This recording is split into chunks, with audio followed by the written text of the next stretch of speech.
What happens when you combine imagination and science? Abdul Handi, our next TEDx speaker.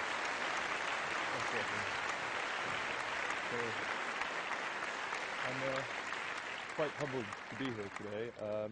I won't have very much in terms of images at the beginning, but there will be some pretty cool photos later on. So I'm going to talk to you about some funky science. I can see that some people here might be a little bit afraid of science, but I can tell you I'm more afraid of you than you are of me, because it's actually very difficult to tell people about science, particularly if they're not a scientific audience.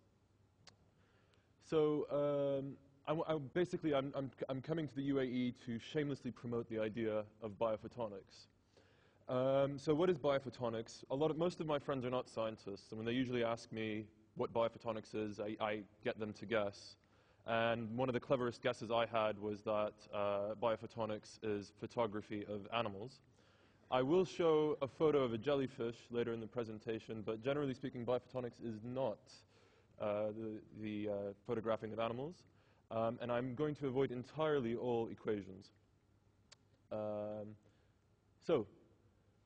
Biophotonics is the clearest example of why there is such a thing as the natural sciences, because biophotonics is basically a conflation of physics and, in fact, sort of advanced quantum physics, 20th century physics, in a sense, and cellular biology, which are, in the past, have been at two opposite ends of the spectrum of science. And in pictures, in the past, there was this great saying by Niels Bohr, who was one of the original founders of sort of atomic theory, who said that in science there is only physics and the rest is stamp collecting. But with biophotonics, we actually have an image of science as a whole, because we're able to make quantitative, exact assessments of what actually goes on at a cellular biological level, which is actually much more difficult to do without biophotonics. So in a sense, biophotonics is about providing certainty by utilizing light and understanding exactly what happens at a cellular level and at a subcellular level. You have to remember that a biological cell, and whether that's the biological cell in any of our bodies or the biological cells in mice or the biological cells in trees, are cells which are typically a few micrometers across. We measure them in micrometers, and a micrometer is about a millionth of a meter. Whereas some proteins that you might care to really image are at the nanometer level.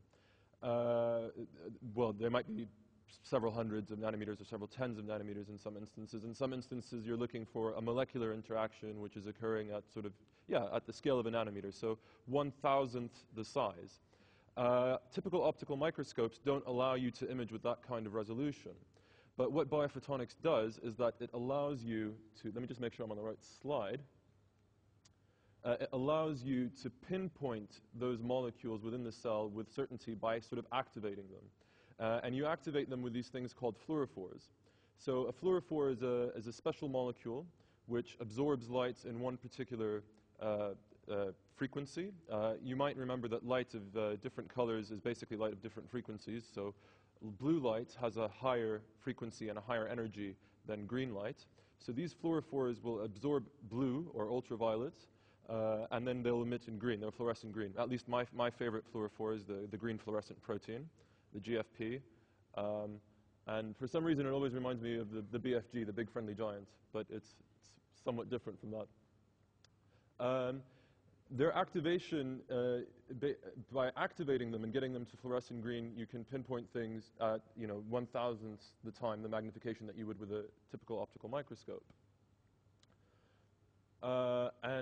Oh, there was a slight mistake here, because anyway, it all started with the green fluorescent protein, which was extracted from these jellyfish. They had to kill something like several tens of thousands of these jellyfish to extract enough protein, because they produced them naturally. So they extracted them and then found ways to synthetically create more of these proteins, which they could then splice into animals or like plants, for example. You might have seen, has anyone here seen images of the green fluorescent cats on the internet? You've seen these, okay, so at least one person has seen the green fluorescent cats. You can Google fluorescent cats, and basically what they've done is that they've genetically mutated them so that they express this protein, and you then shine sort of an ultraviolet light on your cat. This is not something I encourage you to do at home. And the cat will then glow in green.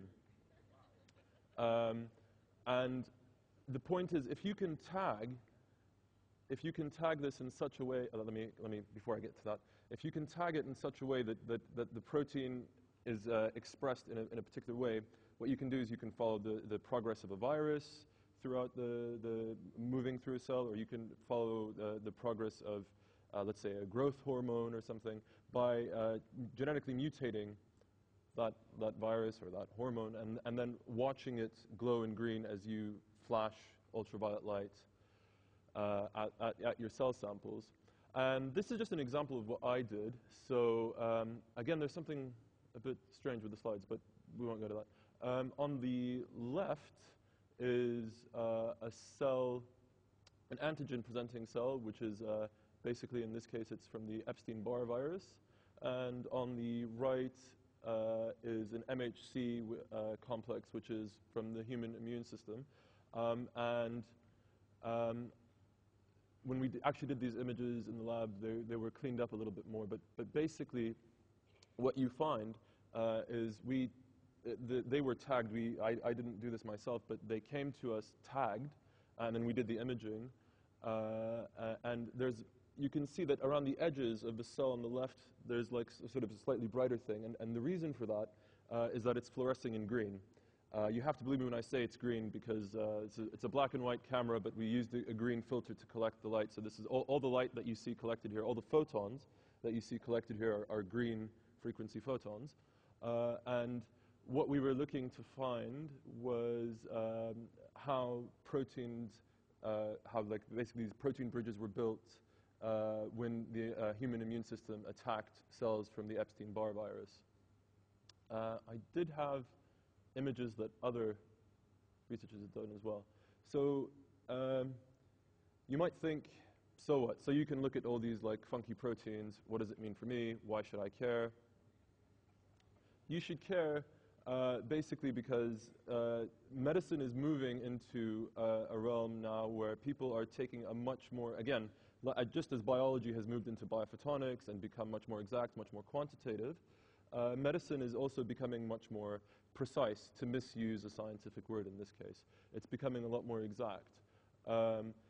People are interested in finding innovative ways of attacking disease, so not necessarily one vaccine fits all sizes for everyone, because you might find, if you use biophotonics, if you use fluorescence imaging, which is the kind of examples that I've been showing you, that different individuals have different processes or their immune systems react differently. You might find very specific ways of targeting a disease because you know a lot more about how that disease develops at the cellular level and at the subcellular level. So I guess the crucial word is tailoring or bespoke medicine. And why the UAE? I'm from the region. I'm from very near, and I feel very strongly about the fact that sorely we're lagging behind. I could mention several papers, but if there's a particularly good paper which I found, which is not terribly specialist, accessible to everyone in the audience, is open source and can be found on Google Scholar, is by Hani bin Amr and Amran Bakkoush. Ironically, they're both in the UK, but they wrote a paper in Biomed Central about sort of the lagging behind that the Arab states have in terms of biomedical publishing. And I think that biophotonics is a particularly good idea for us to start investing in as a region, because it's still new enough. I mean, biophotonics really only sprung up in the 1970s, and it's still new enough that we can make really crucial advances. The technology can be bought into. I mean, the images that I showed, like right here, it took really just a few £1,000s to get the kind of equipment needed. I mean, there was some funky microscopes. There was a lot of effort that went in, of course, but it's new, it's inexpensive, it's interdisciplinary, it provides the sort of training that people are looking for and the kind of worldview that people in the 21st century need to advance. But anyway, if you look up the Ben Amr and Bakkoush paper, it's from April of 2009. It's open source, so anyone can get it. It's slightly a depressing read, but the question is, The thing is, it should also be an impetus for us to kind of move a little bit forward. And I've realized I've probably said a little bit too much about this one. I also was particularly struck by the fact that I feel that the ethical traditions in our part of the world are not particularly averse to advances in biotechnology. And I know that, for example, in the UAE, they very valiantly went ahead and tried, for example, tried to find ways of cloning camels. And I was struck by the fact that in this part of the world, our population didn't really kick up a fuss about that. Whereas, when Dolly the sheep was first cloned, there was a kind of sky was falling sort of mentality in a lot of countries that perhaps people had crossed boundaries. And I'd like to think that our own traditions, although we're clearly lagging behind right now, have sort of prepared us to accept innovation in science. And that brings us to I should say, I'm at least the third person today to mention Dar al-Hikmah. Now, if you're historically minded, you know that this place is not the real original Dar al-Hikmah that was destroyed in the 13th century, but a new building that was set up on, a new complex that was set up on the same site in Baghdad. But my point is that our region in the past has thrown up great people like Hassan bin Thabit and Ibn al-Haytham. And if we make the right choices in terms of strategically encouraging science and nourishing new interdisciplinary strands of science like biophotonics, we can be great once again as we were in the past. There are a few words of caution.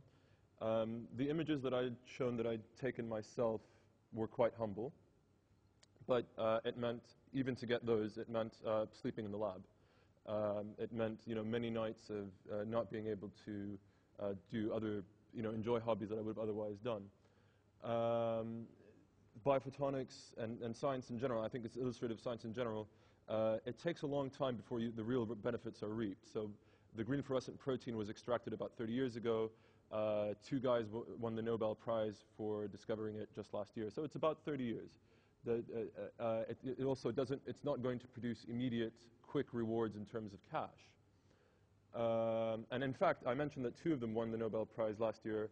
One of the guys who discovered the green fluorescent protein, one of the guys who was involved, is a guy named Douglas Prasher. And as far as I know, I was hoping to verify this 100% before I came up here. But I'm quite sure that basically he now drives a van, a courtesy van for a hotel chain, instead of being like an academic scientist. So you can get completely sidelined by science. It's a very difficult thing. I don't want to discourage you from doing it. In fact, I'd like to encourage any young people who are considering science to give it a try. But the fact is that it's not immediately gratifying. But once you do get any results, as humble as they might be at the beginning, they're immensely pleasing. So it's about patience as well.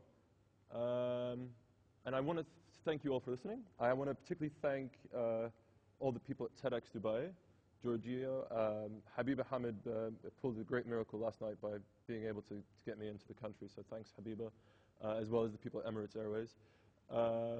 And I particularly have to thank the King's College London Centre for Biophotonics. That's where I did my research. They're great people, especially Klaus Schuling. He was my research supervisor and a great guy, a great sense of humor amongst other things. And yeah, so look up the King's College London thing. If anything I said has been of interest to you, hopefully you'll look them up. And I can show you some more images because for some reason I think my PowerPoint presentation didn't work in the right sequence. But yeah, have a good evening and thanks for listening to me. Fantastic. Thank you. Thank you.